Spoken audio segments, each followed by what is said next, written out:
a lo largo de los siglos al Señor Jesucristo es que por donde Él pasaba pasaban cosas sobrenaturales. Y lo sobrenatural de Él es lo que genuinamente debe atraer a un ser humano a la iglesia, la presencia de Él. Por lo cual dice el libro de los Hechos de los Apóstoles que el mismo Señor era quien se encargaba todos los días de añadir a la iglesia a aquellos que habían de ser salvos. Y quiero hacer hincapié quizás en mi oración y compartirles, es más, pedirles que me colaboren con una oración.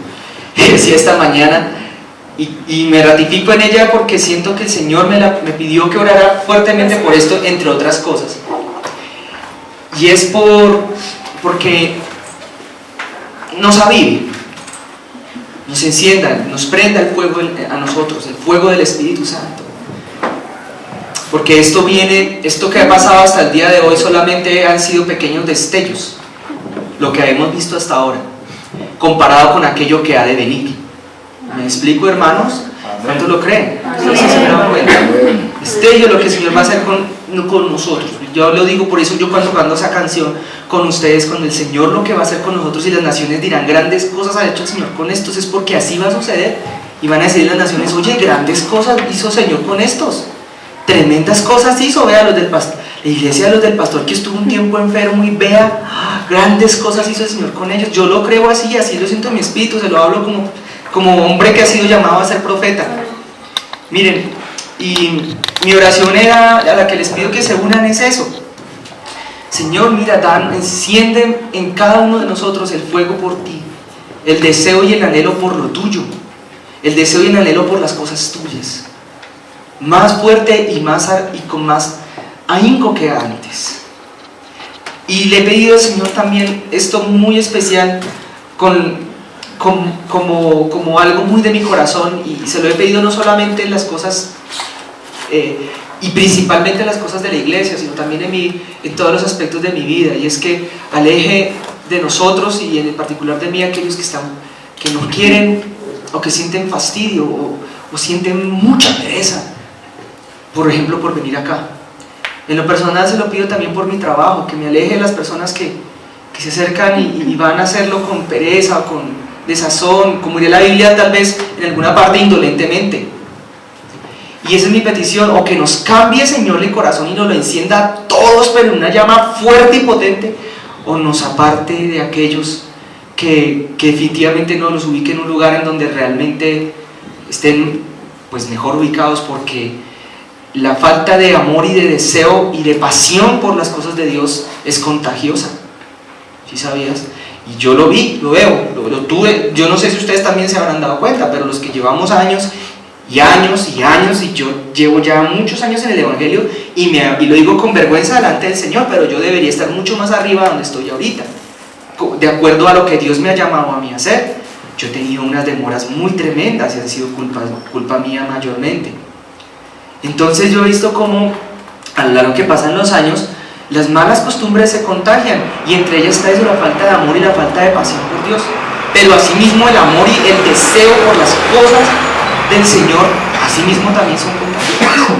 Y para aquellas cosas que el Señor quiere hacer contigo y conmigo, para eso lindo y grande que viene para nosotros, y hablo como congregación, hermanos, no solamente como nación, porque aquí para este país viene un avivamiento grande y poderoso, sino también para esta casa como congregación. El Señor quiere hacer cosas tan tremendas, pero no lo va a hacer con una calidad humana al 99% o al 98% o al 50%, y mucho menos al 20% ni al 10%. El Señor quiere levantar, permítame usar ese término, una generación.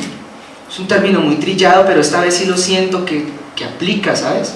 Una generación de ustedes y de mí, de pacto, comprometida con Él, de compromisos con Dios. Una generación fiel y una generación afiebrada. Y quizás, al igual como lo fui yo en mi momento, de ti se diga, de esta persona no van a salir grandes cosas. ¿Qué cosas grandes van a salir de aquel o de aquella? Pero el Señor te dice, sí, de ti pueden salir cosas grandes y tremendas. Amén, amén.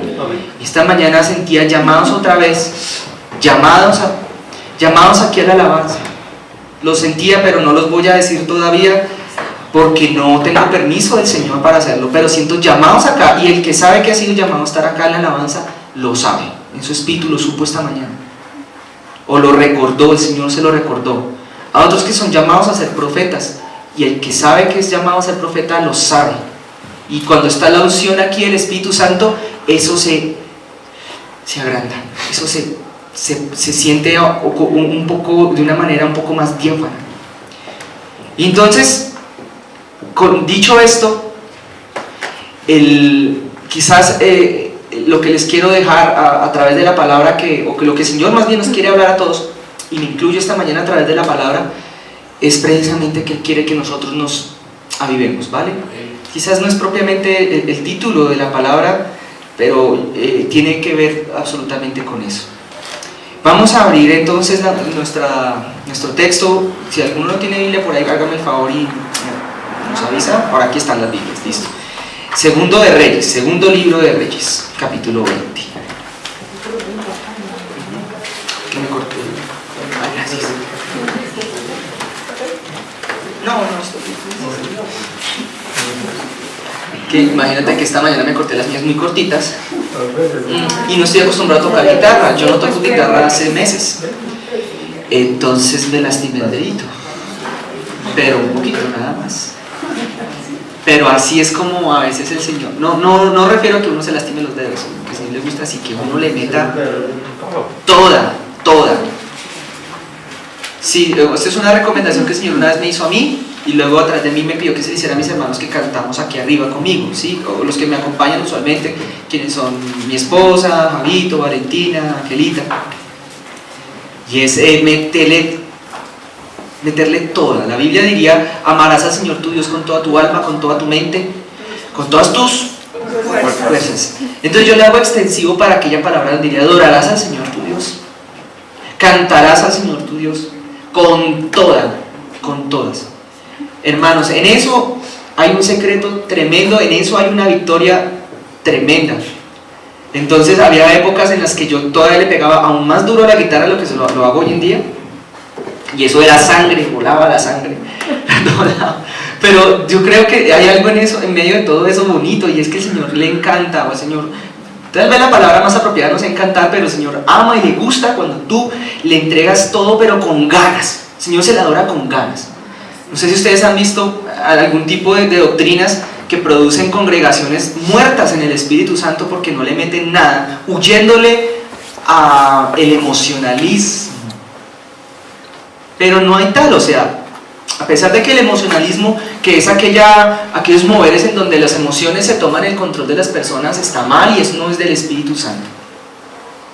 Si bien eso está mal, también está mal que tú no le metas todo tu ser, todo tu corazón, todo lo tuyo a la adoración al Señor. Hay que hacerlo, hay que metérsela toda. Y hay que aprender a distinguir qué es ser una persona manejada por emociones y otra es meterle gozo de la alabanza, meterle fuerza y meterle, como dicen por allá afuera, perrenque. Segundo de Reyes, entonces, capítulo 20, el título habla de un rey que hubo alguna vez llamado Ezequías. ¿Sí encontraron Segundo de Reyes, capítulo 20? Bueno, ¿y por qué digo segundo y no segunda? Porque es un libro, no una libra. Sí, es un libro. Por eso digo segundo, pues una corrección que alguna vez yo tuve que aprender, y por eso, en cambio epístolas sí son primera de Pedro o algo así, pero pues libros son no libras sino libros. Y está hablando de un hombre, de una historia que vamos a empezar a mirar, pero antes de mirar la historia, recordemos lo siguiente, sobre todo para aquellos hermanos que no somos tan antiguos en la palabra de Dios, pero que igual cala para todos nosotros. Es importante saber esto, que la palabra está subdividida en dos grandes grupos de textos, o la Biblia. ¿Quién sabe cuáles son? El Antiguo y el Nuevo Testamento. Pero la palabra testamento es sinónimo bíblicamente también de pacto. Y el pacto es sinónimo en lo práctico también de la palabra acuerdo, así como la palabra compromiso. Así que podríamos decir también el antiguo acuerdo y el nuevo acuerdo. Los libros que corresponden, que es la mayor parte de hecho de la Biblia, corresponden precisamente al antiguo pacto o al antiguo testamento o al antiguo acuerdo. Y a pesar de que la Biblia diría que nosotros ya no estamos bajo la ley, haciendo referencia en buena medida al antiguo acuerdo, al antiguo testamento, cada palabra, sobre todo a lo que se refería a leyes que aparecían en él, tenían una repercusión eterna, tenían una trascendencia, tenían una referencia que trascendía más allá de los tiempos. Y a pesar de que quizás en el día de hoy no tenemos que, quizás, no sé, quemar animales, por ejemplo, o partir por la mitad palomas, o cargar un palito para acabar en el desierto y hacer nuestras necesidades como mandaba la ley, hay algunas otras cosas que sí estaban ahí, que no tenían una connotación netamente ceremonial, la cual se cumplió o la cumplió el Señor Jesucristo, ni otras quizás tampoco que tenían una connotación civil, como por ejemplo apedrear a las personas que fueran halladas en adulterio, porque eran cuestiones civiles, o ponerse los sacerdotes un efod y un poco de perlas acá, de gemas, perdón, en el pecho. Pero había una dimensión en cada ley, en cada historia que aparece en el Antiguo Testamento, que era moral. Y lo moral del Antiguo Testamento es una de las principales razones para que aparezca pegado aquí en esta Biblia, escrito acá, no quedó abolido. Jesús lo cumplió, que es otra cosa, pero no abrogado. Quedó acá escrito para que entendiéramos que todo lo que estaba ahí tenía un trasfondo espiritual, y que tal trasfondo espiritual implicaba un principio que iba a tener una relación directa con nosotros hoy en día. Y que en el Antiguo Testamento, cuando se habla de la nación de Israel, por ejemplo, en el Nuevo, entonces se dice, mira, aquellas cosas que se referían a Israel, Israel era como un olivo, pero ahora nosotros que somos griegos, dice por ahí, de pronto griegos o gentiles, porque nuestro idioma de por sí incluso es un idioma que tiene herencia de Grecia, nosotros tenemos una herencia americana, una herencia europea, una herencia cultural, de idioma, de sangre. Nosotros correspondemos a ese grupo de personas que la Biblia le llama a los gentiles, pero acerca de los cuales la Biblia dice que fuimos injertados en algo que él llamó el buen olivo de Israel. Fuimos metidos por la fe, por lo cual también somos llamados hijos de Abraham, dice por allá el libro en Hebreos.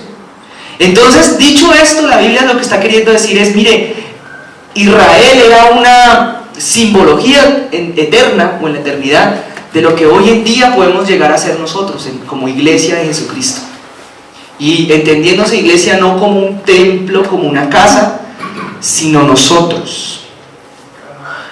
¿Vale, hermanos? Entonces aquí viene la historia, la enfermedad de Ezequías. Bien, y dice así: en aquellos días Ezequías cayó enfermo de muerte, y vino a él el profeta Isaías, hijo de Amós, y le dijo, 2 puntos. Jehová dice así: ordena tu casa, porque morirás y no vivirás. Entonces él volvió su rostro a la pared y oró a Jehová y dijo: te ruego, oh Jehová, te ruego que hagas memoria de que he andado delante de ti en verdad y con íntegro corazón, y que he hecho las cosas que te agradan. Y lloró Ezequías con gran lloro. Bien, para ahí detente un momento. Aquí hay una historia en donde vemos que Dios determinó en su soberanía y en su voluntad que tal hombre tenía que morir. Era ciertamente la voluntad de Dios que se cumpliera algo en un momento. Era el deseo y la voluntad de Dios que este hombre muriera. Hay una historia de mi vida que les voy a compartir, y un pedacito de mi testimonio que tiene que ver con esta historia, no precisamente en la mía. Cuando yo tenía apenas 12 o 11 años, yo recibí una llamada por teléfono de mi hermana, que apenas tenía 9, y mi hermana estaba gritando. Yo estaba en casa de mis abuelos y ella gritaba, no se le podía entender lo que estaba hablando, a causa de los gemidos de su voz que todavía recuerdo aquí en mi oído como si fuera ayer, los gritos de mi hermana. Y no podía vocalizar. Cuando por fin se le pudo entender algo, lo único que se lograba más o menos entender, ella repetía únicamente: mi mamá se murió, mi mamá se murió, mi mamá está muerta, mi mamá se murió. Yo no pude hacer otra cosa sino tener el teléfono en la mano y quedarme como una estatua, porque lo que realmente me preocupó y me asustó fue ver a mi abuela clavada, pegada a un altar que tenía metido por allá en un baño auxiliar, un altar a unos muñecos y unas velas, y no hacía sino llorar y repetir. Y yo no sabía qué hacer con el teléfono en mi mano, que decirle a mi hermana, porque tenía apenas 11 años y mi hermana tenía como 9. Mi mamá se murió, mi mamá se murió. Era como abril de 1992, yo tenía 10, más o menos. Entonces, para esos días, mi linda madrecita había intentado dejar los malos caminos y alguien le había predicado el evangelio y la habían llevado a una iglesia cristiana, y en aquella iglesia cristiana días atrás había recibido al Señor Jesucristo en su corazón y había recibido el Espíritu Santo, y a pesar de que ella tal vez no había nacido de nuevo porque en su vida no había sido transformada plenamente, había recibido la salvación de Jesucristo. Entonces el Señor, en su soberana voluntad, dijo: esta es la hora. Tal como le había tocado a ella quedar huérfana también a los 12 años, dijo: esta es la hora en que se tiene que ir, porque quiero que se salve. Eso es así como lo interpreté. Yo ese día simplemente dije: aquí le tocó a mi mamá. Yo siempre suelo asumir las cosas con bastante calma desde que era niño. Claro, sí, claro está que el dolor perdura mucho más que aquellos que lo lograban exteriorizar. Y ahí terminó la llamada, porque después pasó otra vez mi abuela y lloré mi abuela. Y alcancé a imaginarme después en la clínica, imaginarme después en la funeraria. Por mi cabeza alcanzó a pasar toda la historia, y supongo que por la cabeza de mi abuela y de mi hermana también. La diferencia fue que mi hermana tuvo que ver cómo mi mamá cayó de la altura de un segundo piso y se rompió el cráneo, y cómo se le enterró un gancho de ropa en el cráneo y quedó ahí.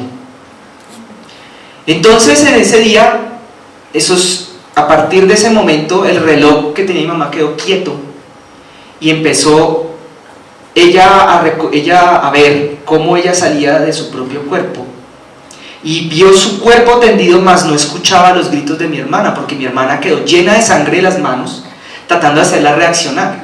Estaban las dos solitas. Entonces mi otro hermano era un bebé de 2 años, no podía hacer nada, otro hermano, y el otro no estaba en casa con ella, estaba conmigo. Entonces estaba así llena de sangre, y ella veía a mi hermana, cómo se ponía pálida de tanto gritar, y se veía ella misma cómo se ponía pálida, y ella cuenta porque que vio un ángel acá y vio un ángel acá. Y para aquellos que no crean en estas cosas, que quizás todavía queda algún vestigio de duda de si hay vida o no después de la muerte, no es más sino que busquen en las noticias. Esas cosas son reales y existen. Me parece chistoso que aquellos que no creen en Dios, pero cuando pasan este tipo de cosas, dan por sentado que suceden. A la hora del té, ay Dios mío. Y cuando se le iban llevando, dice ella que tuvo que ascender y pasar por un lugar como hacia arriba, y contaba ella que después vio un túnel. Yo no sé por qué, yo no sé en dónde estará la Biblia el túnel, no sé si lo está o no lo está, yo solo sé que todos ven un bendito túnel y ven una luz al final. Entonces mi mamá hizo la oración de Ezequías. Mi mamá no sabía Biblia, ella no había leído la Biblia. ¿Quieren que les cuente de dónde salió esta Biblia? De esa conversión de mi mamá hasta el día en que se murió, de esa época, de 1992. Por eso yo la cargo con tanto cariño. Miren cómo está de leída, está toda llena de grasa de los dedos de tanto pasarla. Era de ese entonces. Esta Biblia fue la que le regalaron allá en ese lugar. Y ella hizo la oración de Ezequías y le dijo: Señor, te ruego que me dejes volver, porque yo no quiero que mis hijos queden huérfanos como lo fui yo. Déjame criar a mis hijos, te ruego, déjame volver. ¿Y sabe qué pasó? Ella dijo Señor Jesús, pero ella nunca alcanzó a verlo. Ella vio la luz al fondo y vio los dos ángeles. Lo siguiente que recuerda es que ella sintió que cayó y entró por los pies así. Y cuando entró, tan pronto terminó de entrar, volvió el audio y volvieron los gritos. Y ella se paró como pudo y quedó toda la pared manchada de sangre, porque ella tuvo que caminar pegada a la pared, toda la pared hasta la puerta. Era una distancia como desde donde estoy parado yo hasta la puerta de allá. Eso más o menos esa es la distancia que había del patio a la puerta de esa casa, arrastrándose, y abrir la puerta y pedir auxilio totalmente consciente, con el cráneo abierto en dos, después de haber vuelto de la muerte. Años después, semanas después, días después, fue que contó su historia. Obviamente después de haber pasado en una clínica, no me acuerdo, no sé cuántos días en coma, y ella cuenta esta historia todavía. Yo le preguntaba, chiquito, mamá, ¿qué se siente estar muerto? Y ella me dice, mijo, yo no tengo ni idea de eso, cómo explicarle cómo se siente. No hay palabras para explicar cómo se siente lo que es estar en el cielo, o lo que es estar en la presencia de Dios. Ella decía, yo solo sé que se sentía una paz cual nunca jamás se había sentido en la tierra. Nunca había sentido tal paz. Era una paz sobrenatural, era una paz indescriptible. Y el Señor entonces regresó. Lo curioso es que del año 93 en adelante, mi madre se apartó del Señor de tal manera que después comprendí, claro, se hubiera perdido. El Señor quería era salvarla, porque no fue sino como hasta el 2006, 2007, que mucho más adelante, como el 2010, que regresó a los caminos de Dios. El Señor la quería guardar, la quería proteger de las cosas terribles que después tuvo que vivir, sufrimiento, dolor por causa de su pecado. Entonces aquí vemos una historia en donde el Señor tiene una voluntad con un hombre y determina una voluntad, y Él es soberano en eso, y Él tiene un pensamiento, y Él tiene determinado a hacer algo. Pero este hombre le dice al Señor, vuelvo y te lo leo, le dice, te ruego, oh Jehová, que hagas memoria de que he andado delante de ti en verdad y con íntegro corazón, y que he hecho las cosas que te agradan. Y lloró Ezequías con gran lloro. ¿Lloró cómo? Con gran lloro. Lloró harto. Alguna vez un teólogo por ahí, bueno, yo no sé qué tan cierto sea eso, el teólogo le llamaba a este capítulo de Segundo de Reyes 20, le decía el poder de un berrinche. Yo, después de leer esta palabra y estudiarla hace poco con el Señor, me di cuenta que no es el poder de un berrinche necesariamente, pero es el poder de otra cosa.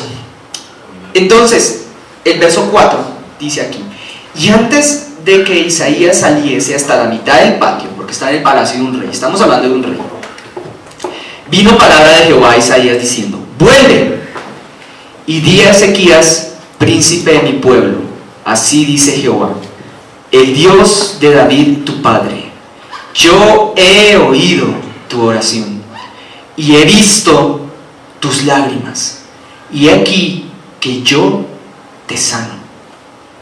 Al tercer día subirás a la casa de Jehová, y añadiré a tus días 15 años, y te libraré a ti y a esta ciudad de mano del rey de Asiria, y ampararé esta ciudad por amor a mí mismo y por amor a David mi siervo.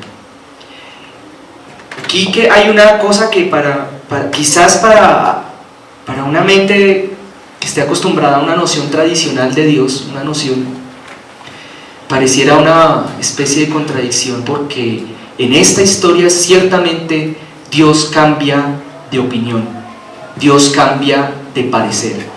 Él había determinado algo soberanamente, pero un hombre ora a él, y vamos a ver por qué, pero en un momentito. Este hombre ora a él y Dios cambia de opinión, cambia su decisión, cambia su voluntad. No sé si entiendes, puedes comprender quizás, porque incluso para mí esto es demasiado tremendo, pero puede haber una oración tal. ¿Qué tipo de ser humano tiene que ser uno para que una oración de uno sea capaz de cambiar la voluntad de Dios, de cambiar el parecer de Él? Lo cambió. Hay un nivel de relación con el Señor o con el Dios Todopoderoso tal que podía llegar a ser capaz, incluso no solamente de recibir favores de él, aún más allá de convencerlo de que cambie de opinión? Pues ciertamente yo te voy a decir que sí lo hay. Hubo un hombre, por ejemplo, que se llamaba Moisés, quien un día llega ya dirigiendo a toda una nación de no sé cuántos millones eran, como 8 o algo así, por un desierto. Y llega a este pueblo y se rebela contra el Señor. Empiezan a murmurar contra Dios. ¿Se acuerdan de esa historia? Empiezan a murmurar contra Dios, contra Moisés. Entonces Moisés dice: estoy hastiado de esta gente, no me los aguanto más, estoy desesperado con ellos, voy a matarlos a todos y voy a hacer de ti una nueva nación. ¿Cómo tendría que ser la relación entre Dios y este hombre para que este hombre llegue y le diga: Señor, espérate, no los mates, no los mates, acuérdate de lo que prometiste, que nos ibas a llevar a una tierra donde fluye leche y miel, no los mates, si quieres mátame a mí, pero no los mates a ellos? Y llega el Señor y dice: ¿sabes qué? Voy a cambiar de opinión por tu oración, no por la de ellos, ni siquiera se han humillado, por la de uno solo cambió de opinión. Y no sé si fue la misma historia en donde mandó un poco de culebras. El Señor mismo dijo, pero los castigó enviando serpientes, que les llama ardientes, y la verdad no tengo ni idea por qué les llamará así, si es que estaban calientes o por qué la Biblia se refiere o por qué la tradujeron, perdón, más bien con esa palabra. Lo cierto es que estas picaban a la gente y la gente iba muriendo, pero la de mortandad se detuvo, o la misericordia de Dios más bien se manifestó cuando Dios le dijo a Moisés: hazte una serpiente de bronce, hazla de esta manera, hazla de esta otra. Y cuando Moisés levantaba la serpiente, todo aquel que miraba la vara, tal vez era como una vara, porque Moisés había tenido antes una vara que se convertía en culebra, seguramente tenía algo que ver con eso. Moisés estaba familiarizado con las varas y las culebras, de alguna forma. No, para los que se acuerdan de la historia de Moisés, para los que no, hay una novela por ahí que están dando que no tengo ni idea si sea bíblicamente acertada o no. Y entonces sí se llama Moisés. Entonces llega la culebra y la levantaba Moisés, y todo aquel que miraba era sanado. Eran sanados. ¿Qué tipo de relación hay que tener con Dios? ¿Qué tipo de talante hay que tener para que el Señor diga: ¿sabes qué? Voy a cambiar de opinión. Yo mismo voy a cambiar de opinión. Yo había terminado una cosa, pero ahora voy a terminar otra. Te voy a mostrar. El rey Ezequías entonces dice en el versículo 6, luego vamos a volver a leer, ¿vale? Añadiré a tus días 15 años y te libraré a ti y a esta ciudad de la mano del rey de Asiria, y ampararé esta ciudad por amor a mí mismo y por amor a David mi siervo. Y dijo Isaías: tomad masa de higos, y tomándola la pusieron sobre la llaga y sanó. Ponle cuidado a esto tan curioso. Y luego viene el verso 8: y Ezequías había dicho a Isaías: ¿qué señal tendré de que Jehová me sanará y que subiré a la casa de Jehová al tercer día? O sea, está diciendo: en 3 días vas a saber que vas a sobrevivir a esto, porque vas a poder caminar y vas a poder ir al templo. ¿Qué señal tendré? Y respondió Isaías: esta señal tendrás de Jehová, de que hará Jehová esto que ha dicho. ¿Avanzará la sombra a 10 grados o retrocederá a 10 grados? Y Ezequías responde: fácil cosa es que la sombra decline 10 grados, pero no que la sombra vuelva atrás 10 grados. Entonces el profeta Isaías clamó a Jehová, e hizo volver la sombra por los grados que había descendido en el reloj de Acaz 10 grados atrás. Yo todavía leo esto y todavía no alcanzo a dimensionar el tamaño de esta señal. Pero por cierto, ¿alguno de ustedes alguna vez en su vida han tenido que pedirle señales a Dios? Yo he conocido a lo largo de mis largos años metido en el cristianismo evangélico multiplicidad de historias acerca de señales pedidas al Señor, tales como por ejemplo: Señor, si esa persona es para mí, haz que pase un taxi de color amarillo, Señor. Eso no es una señal, bíblicamente hablando. Señor, si tú quieres que ella llegue y se case conmigo, haz que se siente al lado mío y me hable. Eso no es una señal bíblica totalmente, hermanos. Una señal es, el profeta le dijo, el rey le dijo: Señor, Mira cómo empieza él, dice: Señor, ¿qué señal habrá entre tú y yo? Él antes le pregunta al Señor. Bueno, yo últimamente ya he dejado de ver eso, pero Señor, que pase una nube, Señor, que pase un avión y atraviese la nube. Entonces, eso es que tú me quieres decir que sí. Ese tipo de señales a veces tienen un problema, ¿sabes? Y es que no tienen la dirección del Espíritu Santo y se pueden volver una especie de agüero. Aquí el profeta sabía la señal del Señor porque tenía comunicación con el Señor, y por eso el Señor le dijo: ¿sabes qué? Esta va a ser mi señal entre tú y yo. Y no fue cualquier cosa. O sea, en la antigüedad se medía la hora probablemente con relojes de sombra. Probablemente, no sé cuánto equivale que la sombra descienda a 10 grados, pero 10 grados, para que la sombra se devuelva a 10 grados, es que la rotación de la Tierra tiene que cambiar de alguna manera. O sea, estábamos cambiando la inclinación de la rotación. Perdón, estoy revolviendo dos palabras. Ella habla de la inclinación de la sombra, yo estoy hablando de la rotación de la Tierra. No sé el sustento científico que pueda explicar eso, no lo sé si lo hay o no lo hay. Por allá hay gente de ciencia, o no sé si sea de ciencia, o diciendo que al parecer sí encontraron pruebas de que hubo una inclinación, pero todavía sigue siendo imposible desde el punto de vista de la física, porque para que la sombra se regrese 10 grados, todo el mundo tiene que salir volando disparado hacia el espacio.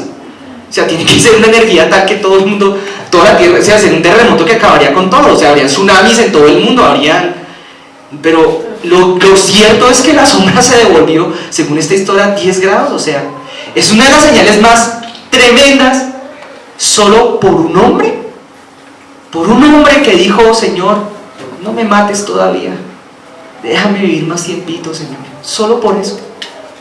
¿Qué clase de hombre tenía que ser ese? ¿Y por qué Dios se atrevería a hacer semejante cosa solo por una oración de un solo hombre? Pues bueno, entonces el profeta Isaías clamó: no, sí la leímos, ¿verdad? Hizo volver la sombra por los grados que había descendido en el reloj de Acaz, 10 grados atrás. Es como si se hubiera devuelto la hora, como si los relojes se hubieran echado para atrás, una cosa así, como si el día se hubiera hecho más largo un rato. Ahora vamos a ver el capítulo 18 del mismo libro, pero el capítulo 18, y vamos a ver por qué. Quiero que veas o escuches lo que yo te quiero decir. Escucha por qué el Señor trataba de esta manera a este hombre y le respondía de esta manera a este hombre. Y tal vez probablemente entendamos por qué el Señor no nos escucha a nosotros como quisiéramos que nos escuchara, o quizás no nos responde a nosotros como quisiera que nos respondiéramos. Es más, porque quizás incluso nosotros aún pedimos: Señor, danos esto o aquello, si es tu voluntad. Pero es que este hombre se atrevió a pedir algo a Dios que podría parecer impensable, y el Señor: cambia tu voluntad. Y la cambió. Y está en el capítulo 18, dice: ¿reinado de quién? De Ezequías. Este es como un sermón expositivo. Estamos exponiendo acerca de la vida de este señor. Vamos a centrarnos en este hombre hoy. Dice acá: en el tercer año de Oseas, hijo de Ela, rey de Israel, comenzó a reinar Ezequías, hijo de Acaz, rey de Judá. Para aquellos que todavía son nuevos y este tema se vuelve un poco enredado, habían dos reinos separados. La nación se había separado en dos reinos aparte, uno al norte y otro al sur. El del sur, que era Judá, cuya capital era Jerusalén, y al norte, que se llamaba propiamente dicho Israel, y que no me acuerdo cuál era la capital. Y habían reyes en un lado y habían reyes en el otro, y no se hablaban entre sí, andaban de enemistad hasta los tiempos de Jesús. Seguía ese resabio de esa pugna que hubo antiguamente. En los tiempos de Jesús, judíos y samaritanos no se hablaban todavía. Entonces dice acá que en el año del rey Ela de Israel comenzó a reinar Ezequías, hijo de Acaz, rey de Judá, allá en el sur. Cuando comenzó a reinar, ¿tenía cuántos años? 25. Era más o menos jovencito, ¿cierto? O sea que el papá se le había muerto jovencito, seguramente le heredó el reino. y reinó en Jerusalén 29 años, o sea, casi 30 años reinó, o sea que reinó bastante tiempo. El nombre de su madre fue Abí, hija de Zacarías. Y el verso 3 dice, empieza a hablar de la clave que tuvo este hombre. ¿Hizo lo qué? Recto. Hizo lo recto. La rectitud en la Biblia no solamente hace alusión y referencia a caminar por una senda y no desviarse ni a diestra ni siniestra. La rectitud aquí en la Biblia también hace referencia a la vara. La vara era algo que servía para medir, pero también era un símbolo de la justicia. Aquí en Occidente heredamos una concepción de la justicia más griega y más romana, en donde la pintan con una mujer ciega con una balanza en donde se pesan cosas. Pero en el contexto bíblico la justicia no se hacía tanto, no era tan asociada a una balanza o al peso de las cosas, sino a medirlas. La esencia de ambas concepciones igual es la misma, y es la medida. La vara no solamente era o la rectitud no solamente representaba, vuelvo y digo, no salirse para acá o no salirse para allá, sino saber medir las cosas. Y a eso hace alusión el término de la justicia. Una persona justa es aquella que le da a cada cosa su respectivo valor. Por ejemplo, si un niño rompe un plato, según la medida de justicia, el castigo por romper un plato va a ser, pongámosle un ejemplo, una palmada aquí. Pero si rompe toda la vajilla, pues seguramente van a ser 2 o 3, 4 palmadas. Pero si rompe la vajilla e insulta al papá y le dice una grosería al papá, ¿tú qué crees que sea lo recto? La medida, según la medida de sus actos, tiene que ser la medida del castigo. No sé si me estoy entendiendo. La Biblia dice, oye, castiguen a los hijos con vara, lo dice por allá en Proverbio. Pero cuando se refiere a vara, no se refiere solamente a que le pegues con la varita, sino quizás, aunque es un método interesante, hace mucha falta a veces. Pero sobre todo a veces a los papás. Algunos papás incrédulos que les dan ganas de darles varitas a ellos, pero no se puede porque me acuerdo que soy cristiano y se me pasan las ganas. Pero hay unas varas que representan más allá de eso la justicia, o sea, conforme a la medida de tus actos, así es la medida de tus consecuencias. Eso es ser justo. Por ejemplo, cuando yo una vez rompí, hice algo terrible, hice algo muy malo, como que dejé así. Pero después un día cogí a mi papá de mal genio, con ira, y le dije una cosa así de chiquitica, y ahí sí, ¡pah!, sangre para allá. Eso se llama injusticia. ¿Me explico? La ira suele ser injusta. Por lo general la ira suele dar el pago que no corresponde a las cosas. De ahí la importancia de reprender o castigar sin ira, sino con calma, con cabeza fría, y dejar que la ira pase.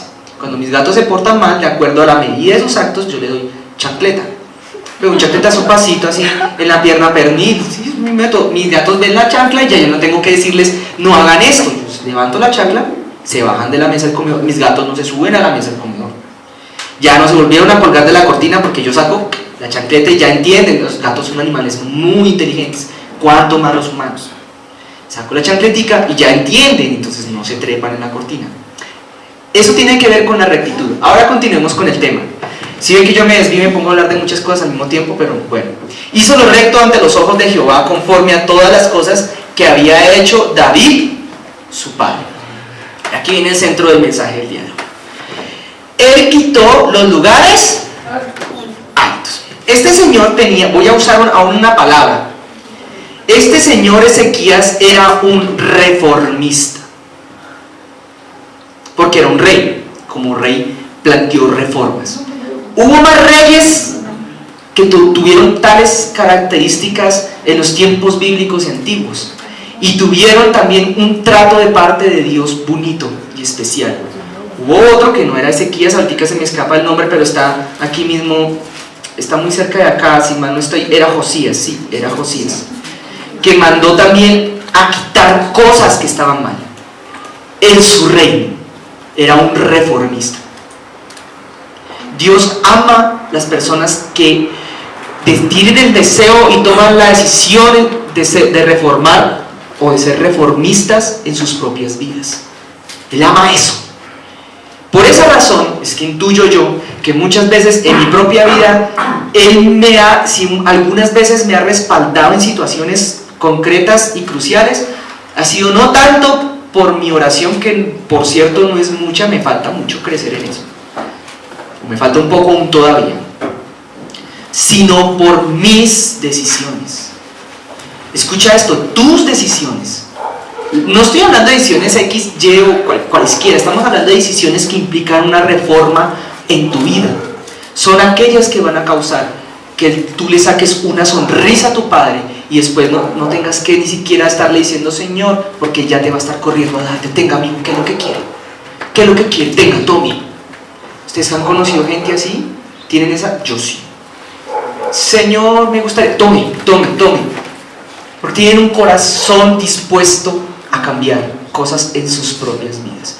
Y ese tipo de formas y ese tipo de conductas, Dios las ama. En cambio, ¿qué podría ser algo que Dios no amaría? Es que así he sido toda la vida, así soy, así me voy a quedar. Y Dios me ama así como soy, y así me amó. Y entonces déjeme así, déjeme quieto porque así soy. Eso Dios no lo ama. Y eso sería como algo parecido a la soberbia, ¿sabes? Y por eso es que quizás es que el Señor dice, mire, al soberbio Jehová lo mira de lejitos. Y por esa razón es que quizás el soberbio tiene que, Señor, dame, Señor, Señor, Señor, y ora, y Señor, y muchas veces las respuestas de Él no solamente tardan porque no sea el tiempo, sino quizás también se tardan por su propia soberbia, o la respuesta de Él, por lo menos, para decirle, no, mijo, o sí, mijo, o no, espera. La relación con Dios se vuelve cercana, tu relación con tu Padre se vuelve cercana. Escúchame, es que te quiere decir, yo quiero que mi relación contigo sea más cercana. Yo quiero estar cerca de ti. O sea, yo quiero que tú camines conmigo. Yo quiero que tú vivas en mi presencia. Yo quiero y te estoy llamando a que andes conmigo, porque los planes que tengo para ti son mucho mejores que los que el mundo tiene para ti. Escúchame, iglesia. Amén. Anda conmigo, que lo que confía en mí, que lo que yo tengo para ti, te voy a ofrecer, tengo para ofrecerte muchísimo más de lo que el mundo quizás te pueda ofrecer, y sobre todo te voy a hacer feliz, me dice el Señor que te diga. Camina conmigo, sigue conmigo, anda conmigo, en la oración anda conmigo, ora, camina orando conmigo, anda en mi presencia, dice el Señor que te diga. No te rindas, sino persiste en esto. Que yo tengo promesas para ti mejores que cualquier cosa que tú hubieras podido soñar en esta tierra. Elige por tanto hoy seguir. Mi consejo, dice el Señor que te diga, elige hoy. Sigue mi consejo o deséchalo. Pero tú ya vas a saber cuáles son las consecuencias a partir del día de hoy. Yo eso digo amén. Amén. Entonces dice, hizo lo recto ante los ojos de Jehová, conforme a todas las cosas que había hecho David su padre. Él quitó los lugares altos. Bueno, vamos a explicar primero en la antigüedad eso que era y qué es eso hoy en día. Un lugar alto es como hoy en día en Bogotá decir el Cerro de Guadalupe. Un lugar alto es el Cerro de Monserrate. Un lugar alto es el campanario de una iglesia. Un lugar alto es un lugar estratégico espiritualmente en donde se colocaban muñecos, ídolos. Era una manifestación de una práctica abominable ante los ojos de Dios que se sigue haciendo hasta el día de hoy aquí, por ejemplo, en esta ciudad. Ustedes han pasado por este barrio, ¿no han hecho un recorrido por este barrio? A mí me impresiona que todavía existen barrios, pero sí es tradición de este país. Este país tiene una fuerte tradición todavía idólatra que viene desde los tiempos precolombinos, en la cual se manifiesta que tú pasas por una casa y tú ves en el segundo piso, en el lugar alto de la casa, un huequito así muy lindo, muy hecho, donde ponen un muñeco como un agüero para que me proteja la casa, como el Divino Niño o la Virgen María, Madre de Dios, dicen allá, o cualquier otro tipo de ídolo o de muñeco. En la antigüedad se colocaban ídolos en los lugares altos como una especie de agüero, y ahorita vamos a ver para qué. Se colocaban muñecos y era una cosa que Dios abominaba. ¿Saben los lugares altos que tienen a Bogotá también? Monserrate, Guadalupe, estratégicamente colocados, para que esta ciudad y este país estén bajo la cobertura de esos demonios que están detrás del culto a esos muñecos. ¿Y en qué sabremos nosotros que habrá llegado un avivamiento a este país poderoso? Que esos lugares altos se van a quedar sin feligreses. No van a tener gente que suba allá a idolatrar a esos muñecos. ¿Sí sabían eso? Eso no está puesto ahí solo de adorno. El diablo quiso poner allá una virgen allá por una razón. Se llaman lugares altos. Y es una estrategia del diablo para maldecir una nación y para maldecir tu vida y la mía, si es que nosotros tenemos lugares altos en nuestras casas. ¿No? Bueno, pregunta. ¿Algunos de ustedes han entrado a una casa y encontrado una mata de sábila en un lugar alto? Se llaman agüeros, acerca de los cuales Apocalipsis dice que los que practican tales cosas, bueno, no lo dice ahí, pero no heredarán el reino de Dios, lo dice en otra parte. Exactamente. Ahora, entonces, si continuamos, dice aquí todos los lugares altos. Pero, por un momento, en los seres humanos, en los cristianos, fíjate que esta es una historia que le estaba pasando era a los cristianos de entonces. No le estaba pasando a los no cristianos, sino a los que eran como cristianos de entonces. Colocaban lugares altos. Un lugar alto en tu vida y en la mía es un pensamiento, o puede ser un sueño, puede ser una idea, puede ser un portarretratos, puede ser un televisor, así como puede ser un computador, puede ser un celular o un juego en ese celular. Un lugar alto es aquello que te quita o a lo cual tú le puedes rendir quizás en cierta manera un culto, que te quita una gran cantidad de tu tiempo y de tu pensamiento, algo acerca de lo cual tú te enamoras, algo que se vuelve tan importante para ti, que lo tienes en un lugar privilegiado en tu corazón y nadie te lo puede tocar. Como cuando uno le habla de un tema a alguien: a mí no me toque ese tema, a mí no me hable de eso, a mí no me toque mi mamá, a mí no me toque esto y lo otro, o cuidadito me va a tocar aquello. Eso se llama también un lugar alto. Y los lugares altos estaban relacionados con una práctica muy popular en medio de los cristianos hoy en día y en medio de los no cristianos. Se llama idolatría. La idolatría traía como consecuencia y por tanto unas cosas nefastas sobre las naciones las cuales lo practicaban, así como las personas que lo practican, de los cuales quizás ni tú ni yo excluidos estamos. Y es la plaga, es la ruina económica y es la devastación por la guerra de naciones extranjeras, en aquellos casos, o como en este, naciones internas, que se levantaban en armas y peleaban y acababan con todos. Se armaban guerras civiles a partir de la idolatría, se levantaban guerras con extranjeros a partir de la idolatría. Yo vuelvo y les digo, ahora sí voy a hablarlo más, no solo como maestro de la palabra, quizás como profeta. Miren, ahí están que firman acuerdos. Están otros: no, esos acuerdos no, que no sé qué, que eso es una trampa, que una dictadura, que Colombia se va a volver Venezuela, y y hay una discusión alrededor de eso que realmente no tiene mayor relevancia si lo miramos a la luz de la palabra. ¿Por qué? No quiero entrar en fatalismos ni tampoco en triunfalismos, hermanos, pero este país no llega a la paz, la verdadera, la bíblica, hasta que no se acabe la idolatría. ¿Por qué empezó el conflicto armado en Colombia? Por la idolatría. Porque cuando llegaron allá un día, no me acuerdo ni idea qué presidente sería, y se sentaron quizás con los obispos o con quién sabe quiénes, y dijeron: vamos a dedicarle este país al Sagrado Corazón de Jesús. Hicieron una cosa que llamaron el voto nacional y entregaron este país a los demonios haciendo el voto nacional, porque un muñeco, por más de que trate de representar a Dios, muñeco es, y detrás de él solamente hay demonios. Entonces el diablo dijo: me salí con la mía. Y años después, meses después, entonces surgen las FARC en los llanos, el ELN. ¿Qué otras guerrillas? Ya perdí la cuenta. El derramamiento de sangre más brutal. Pero antes de eso, ¿ya ustedes creen que es que todo era tranquilidad? No, había un derramamiento de sangre terrible, porque vivían peleados liberales y conservadores. Entonces no se podía ser liberal porque solo por un color se estaban matando. ¿Y de dónde venía eso? Porque este fue un país en donde llegaron y cuando fundaron dijeron: nos vamos a emancipar de los españoles, vamos a hacer una república, vamos a seguir el ejemplo de Francia, que pasó por la guillotina a sus gobernantes porque eran unos tiranos. Claro, qué pensamiento tan cristiano.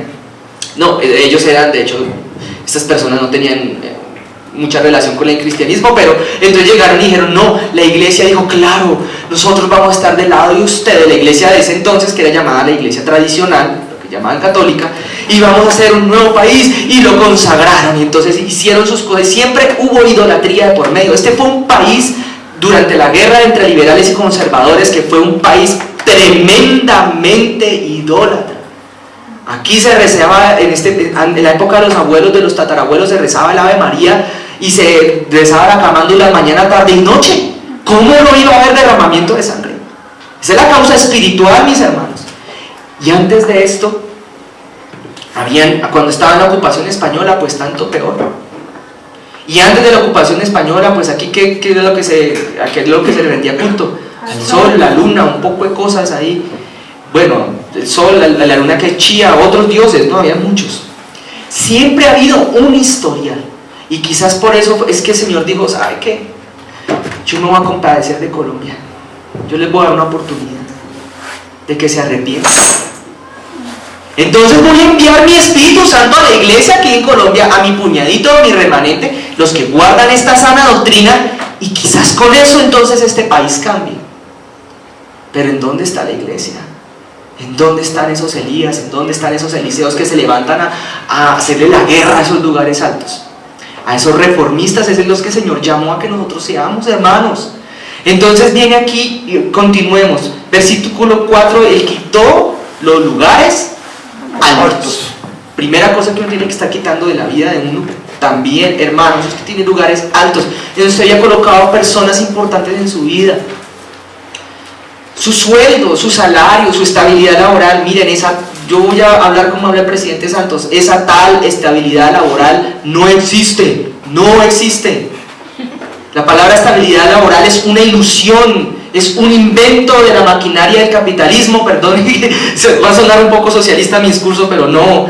Es un invento de la maquinaria de este sistema para hacerte creer que tienes algo estable en tu vida, para que seas esclavo de eso, pero no, la palabra estabilidad laboral no existe. El día de mañana cae un meteorito encima de la fábrica, cae una avioneta, como pasó por allá en Villaluz, encima de la pollería, y todos los que trabajan ahí se quedaron sin trabajo. Estabilidad laboral no existe. Así trabajas en el grupo Aval, el día de mañana cambian de jefe y cambian de personal. Así trabajes en donde sea, esa palabra no existe.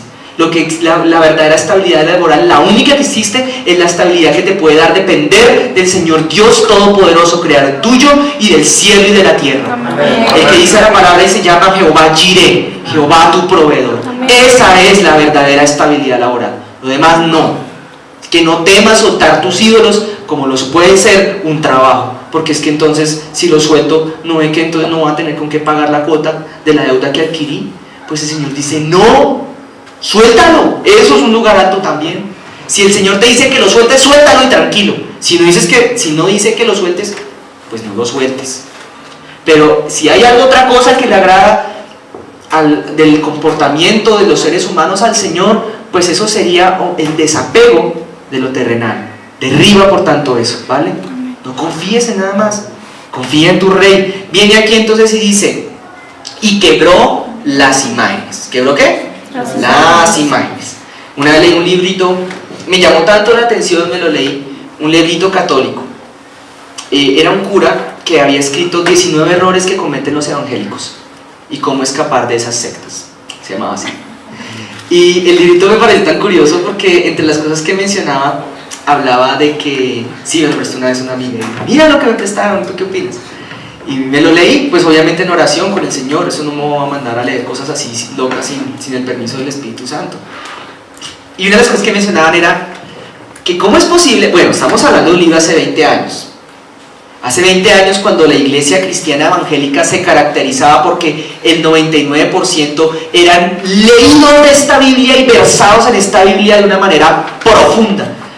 En cambio, no va a haber hoy en día y uno se va, una iglesia X, viene una iglesia X cualquiera, no sé, el lugar de donde vive el Señor o algo así, o no sé, no sé, el resurgimiento de las naciones o algo así. Tú vas y tú preguntas y ¿qué dice, no sé, de qué habla Juan 3? Juan tiene 3 capítulos. Sí, o sea, o porque ¿en dónde dice en la Biblia no matarás? A veces hace tanta falta el conocimiento de la palabra como en antaño. Y aquí voy con esto, a que el Señor está diciendo, perdóname, vuelvo aquí al texto, quitó las imágenes, quebró las imágenes y cortó los símbolos de hacer. Sí, el librito este católico decía, ustedes los cristianos critican que por qué tenemos imágenes del Papa, por qué tenemos imágenes de Juan Pablo II pegados en lugares importantes en nuestros templos y en nuestras casas, pero es que ustedes tienen fotos de su pastor en sus casas y ponen cuadros del pastor. Entonces, yo leía eso y se nota que ese señor no conoció la casa de un verdadero cristiano. Un verdadero cristiano no va a poner la foto. Yo no me imagino una foto del pastor Antonio en mi casa colgado allá. Por Dios, Señor, me guarde de eso. Eso me parece absurdo. Pues no, que habrán iglesias que tienen tal propensión a exalzar demasiado a sus pastores o sus líderes. Sí, lo ha habido, claro que lo ha habido, y ha sido un error del cual nosotros tenemos que escapar, porque por tal idolatría a los pastores es que muchos que Dios tenía reservado un lugar importante acá, hoy no están, los quitó y les está dando la oportunidad a ustedes que sí están. Amén. Y porque aquellos decían, es que si no está el pastor, yo no voy, porque una iglesia sin pastor es una empresa sin gerente. Hermano, yo te voy a decir, el pastor, el único y verdadero, el grande es el Espíritu Santo, y Él es el que tiene el control de todas las cosas. Digámosle al perrito que se salga, por favor. Gracias. A ver. Va afuera.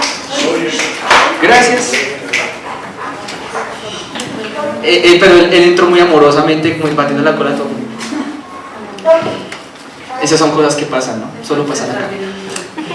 Y por esa razón yo me atrevo a decirles, hablando de todo un poco, me atrevo a decirles hoy algo. Hermanos, miren, iglesias en Bogotá y en Colombia hay muchas. Iglesias cristianas hay muchas. Hay unas malas, hay unas regulares. Habrá otras que ante los ojos del Señor son muy buenas. Hay unas pequeñas y otras grandes. Pero cada vez que yo me acuerdo, yo veo, el otro día alguien publicó en Facebook, publicó la iglesia una predicación vieja del pastor Antonio. Yo me acuerdo de esa, yo escucho esas predicaciones y siento esa unción que Dios derrama aquí en esta casa todas las semanas. Y luego miro cómo es la unción en otros lados y me acuerdo de algo que les digo sin temor a equivocarme, que si no es la mejor, una de las mejores iglesias que hay en este país, ¿sabe cuál es? Es esta. Amén. Y yo lo digo sin temor a equivocarme. Ay, pero porque son 15, sí, es que eso no tiene nada que ver. Es que la calidad de una congregación tiene que ver mucho con la calidad del pastor que tiene. Y claro, sí, la calidad de las ovejas. Pero el Señor se ha encargado de coger las ovejas fieles y bonitas y dejarlas. Y las infieles y enfermas o dañinas, sacarlas. Pero lo que Él va a hacer con la iglesia, con esta congregación, años más adelante, ustedes se van a acordar de estas palabras y yo también me voy a acordar y me voy a gozar. Amén. Este es de lo mejor que hay. Si no, mira el canal de YouTube y compare con Enlace o compare con otro lado. De verdad se los digo, de unción, de otras cosas. Y no quiero entrar en un discurso soberbio a menospreciar lo que Dios ha hecho en otros lugares, porque tampoco es el caso.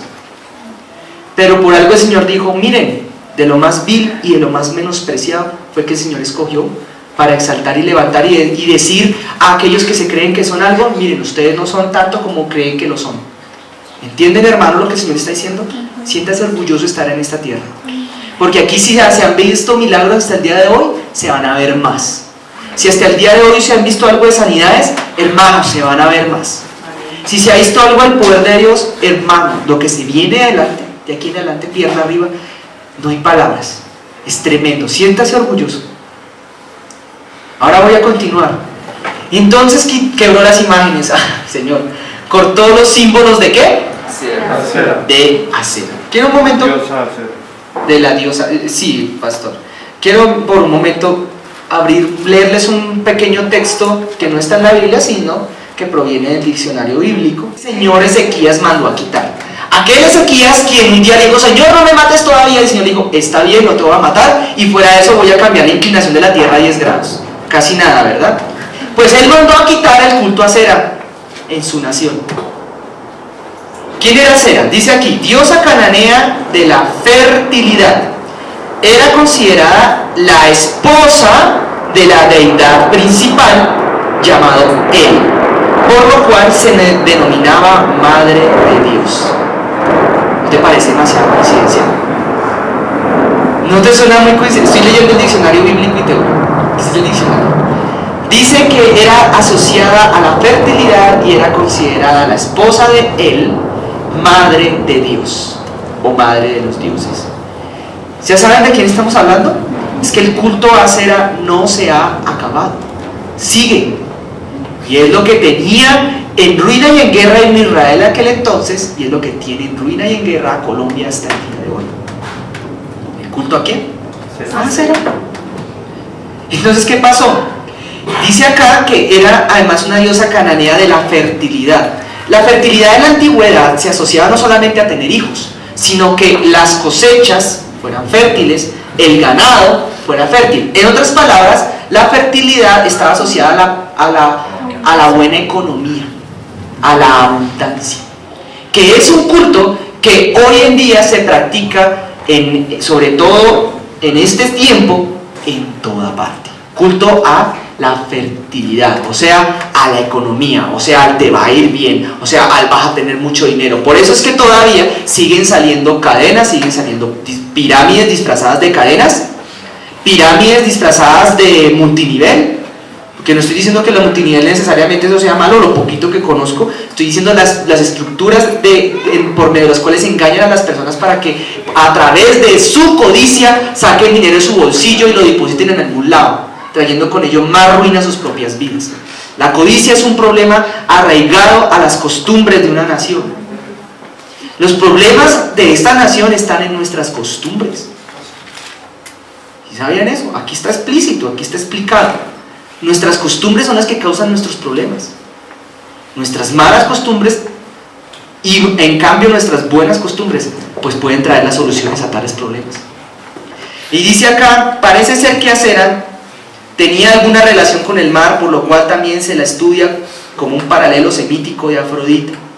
Aparece representada como una joven desnuda, a horcajadas de un león, con un lirio en una mano y una serpiente en la otra, representando el lirio la gracia femenina y el atractivo sexual, y la serpiente la fertilidad. Su culto incluía prostitución ritual, tanto femenina como masculina. Especialmente era adorada entre los fenicios, pero su culto fue bastante popular en Israel. Pero no es más sino que tú prendas hoy en día en la televisión, pongas cualquier canal nacional, la hora de las noticias, la sección del entretenimiento, y vas a encontrar cómo es el culto de Acera hoy en día. No tienes que ir más lejos. El pastor Mauricio que día comentaba en Twitter, ¿sí saben que el pastor Mauricio tiene Twitter? Sí, lo voy a citar porque pues de hecho los comentarios que él pone, la mayoría de cosas son totalmente bibliocéntricas y centradas en la palabra. Entonces, por no decir que todas, y respondía a alguien que comentaba de la muerte de un tipo que había sido el man ese que prácticamente prostituyó a las mujeres en Estados Unidos con esa revista que ni merece ser nombrada acá, ¿no? Ni vale la pena. Entonces le estaban rindiendo como homenaje y le decían a ese señor que es que había sido un visionario. Pasamos a comentar cuál visionario, ni que nada. Eso es lo que fue un precursor de la prostitución, como dice acá. ¿Eso es el culto? Hacer. Es abominable, además, ese tipo de cosas delante de los ojos del Señor. Bien, escuche esta palabra: reforma. ¿Sí me entienden lo que está queriendo decir el Señor? Reforma. Reforme su vida, reforme sus costumbres, reforme sus pensamientos, haga una reforma en usted, quite los ídolos. Entonces dice, ahora continúa acá lo que dice el diccionario bíblico: las reinas extranjeras, como Maaca y como Jezabel, alentaban el culto a Acera, llegando a tener numerosos sacerdotes. El rey Manasés incluso puso una imagen de Acera en el templo. Más tarde, Josías la quitó y la destruyó. ¿Está claro entonces qué es esto del culto a Acera? ¿Y qué fue lo que este hombre hizo para que Dios se agradara tanto con él? ¿Sí se entiende lo que este tipo hizo? No se entiende. Este hombre llegó y dijo, así se me venga toda una nación encima, yo voy a quitar esto. Así se me venga mi familia encima, yo voy a quitar esto. Así se me vengan mis hijos encima, yo voy a quitar esto. Son tipo de conductas que le agradan al Señor. Esta es una palabra dura, esta no es una palabra para principiantes, así que igual creo que si eres principiante probablemente se va a entender muy bien, pero eso es principalmente para los que somos más antiguos. Quitemos los altares idólatras de nuestras vidas, que a veces no están representados en un muñeco colocado en un lugar alto, pero sin una mala costumbre. Este hombre quitó el culto a Acera, la sensualidad, esa cosa que está asociada como a la prosperidad, la falsamente llamada prosperidad. Entonces hizo pedazos, dice aquí, cortó los símbolos de Acera e hizo pedazos, ¿qué cosa? Mira el versículo 4 hacia la mitad del capítulo 18. Hizo pedazos, ¿qué cosa? La serpiente. ¿Qué cosa? ¿Qué habíamos hablado más temprano? Hace como 1 hora y media más o menos que empezamos la predicación. Ha sido cortita. ¿Qué hizo? ¿De dónde salió la serpiente de bronce? Pues de Moisés. Dios utilizó esa manera para sanar a su pueblo. Y pasaron no sé cuántas decenas o décadas o siglos. Y llega el pueblo y había utilizado ahora esta misma serpiente que había sido instrumento de bendición y la habían convertido en un objeto de culto.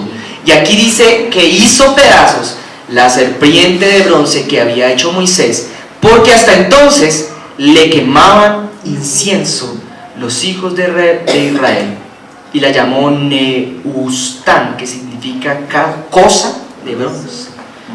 Dijo cosa de bronce.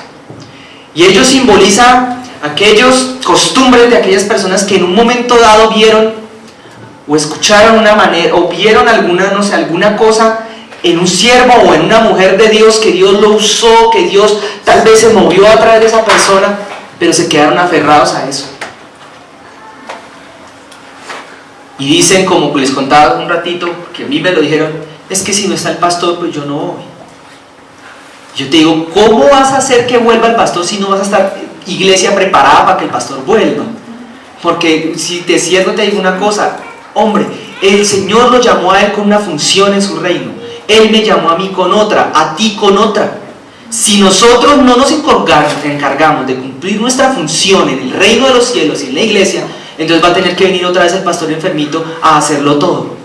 Pues el Señor dice, no, así no es, iglesia. Cada uno tiene su propia función. Cada uno tiene que aprender a hacer lo que tiene que hacer en su reino y salir a hacerlo. Por eso vuelvo y te digo, iglesia, aquí hay llamados.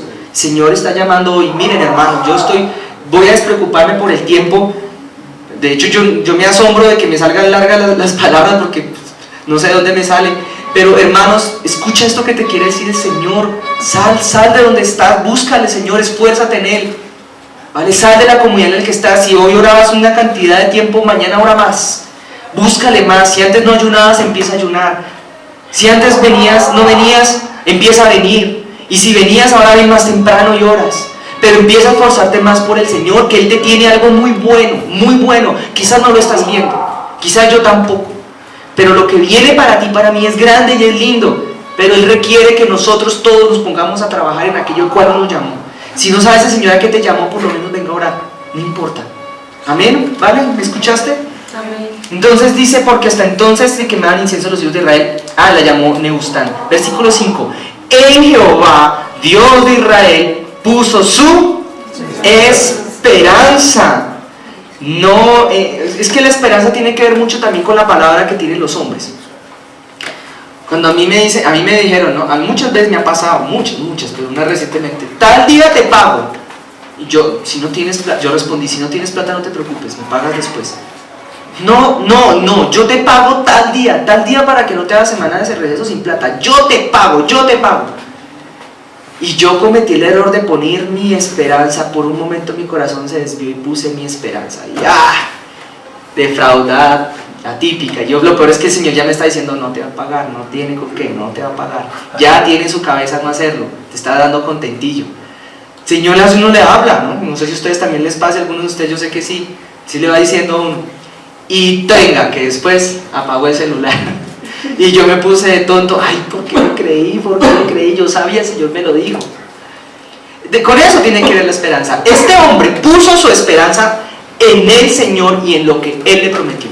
Por tanto, si Él te dice, hey, es que yo te llamé a estar aquí en el altar ministrando la alabanza, es porque Él lo va a hacer.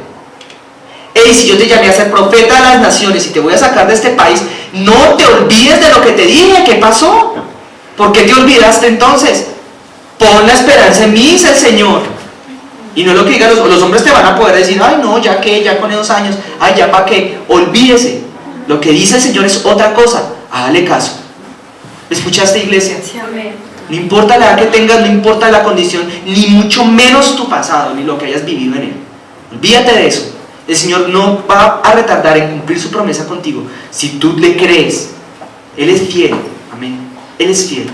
Ahora viene aquí y finalmente termina diciendo, ni después ni antes de él hubo otro como él entre todos los reyes de Judá, porque siguió a Jehová y no se apartó de él, sino que guardó los mandamientos que Jehová prescribió a Moisés, y Jehová estaba con él, y a donde quiera que salía